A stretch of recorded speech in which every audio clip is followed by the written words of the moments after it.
پاکستان، پاکستان کی قوم اور پاکستان کے اندر جو جذبہ قومیت ہے بحیثیت پاکستانی، ہمیں ضرورت ہے کہ اس کو پروموٹ کرنے کی کوشش کریں۔ اس چیز کے لیے ہمیں ہر اس ملک سے سیکھنے کی ضرورت ہے جس کی ہم باتیں اور مثالیں اپنی گفتگو میں دیتے ہیں۔ آپ امریکہ میں چلے جائیں، آپ کو جب وہ سٹیزن شپ دیں گے نا تو سب سے پہلی بات آپ کو یہی کہیں گے کہ now you are a citizen of U S A, اور اب آپ نے being a citizen of U S A اپنی ذمہ داریوں کو سمجھ۔ اور آپ کسی بھی ملک میں چلے جائیں، ایون آپ انڈیا میں چلے جائیں، وہاں پر بھی جو قیادت ہے انڈیا کی، اس نے کم از کم یہ کام ضرور کیا ہے کہ انڈینز کے اندر ایک قومیت کا جذبہ جو ہے وہ ضرور پیدا کیا۔ ہماری بدقسمتی یہ ہے کہ ہم اس جذبے سے آہستہ آہستہ شاید محروم ہوتے جا رہے ہیں۔ جب کوئی مشکل کا وقت آتا ہے تب تو ہم ایک دوسرے کے ساتھ ضرور کھڑے ہوتے ہیں، جیسے کوئی خدا نخواستہ کوئی زلزلہ آ جاتا ہے یا کوئی طوفان آتا ہے، پھر ہمدردی ضرور پیدا ہوتی ہے، لیکن عمومی طور پر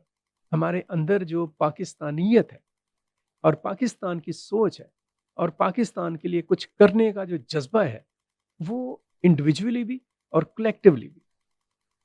اس میں ہم کمی دیکھتے ہیں۔ اور یہ جو کمی ہے، اس کی وجہ کیا ہے؟ اس کی سب سے بڑی اور بنیادی وجہ ہے کہ وہ لوگ جو اپنے آپ کو پاکستان کے عوام کے لیڈر کہتے ہیں، اور جو اپنے آپ کو پولیٹیشنز کہتے ہیں، اور جو اپنے آپ کو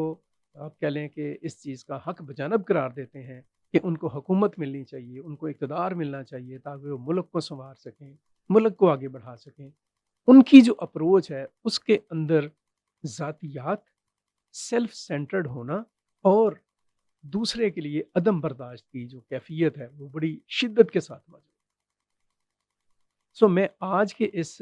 ولاگ میں اور آج کے اس گفتگو میں یہ کہنا چاہوں گا کہ ہمارے جو قائدین ہیں، خدا کے لیے وہ سو کالڈ قائدین نہ بنے۔ ان کا جو کردار ہے،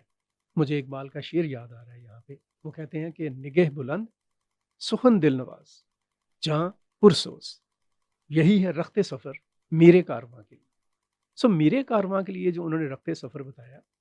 وہ یہ ہے کہ آپ کی نگاہ جو ہے وہ بلند ہونی چاہیے،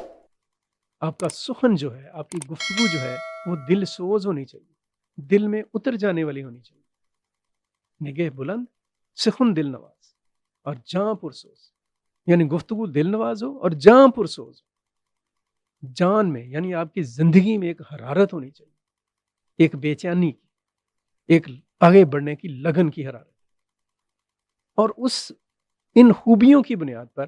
آپ نہ صرف یہ کہ اپنے ملک اور اپنی ریاست کو لیڈ کریں بلکہ اپنی قوم کی رہنمائی بھی کریں۔ ذرا سوچئے گا اپنے گرد و نواح میں اور اپنے آپ میں کہ ہمارے یہاں پہ ایسے قائدین کتنے ہیں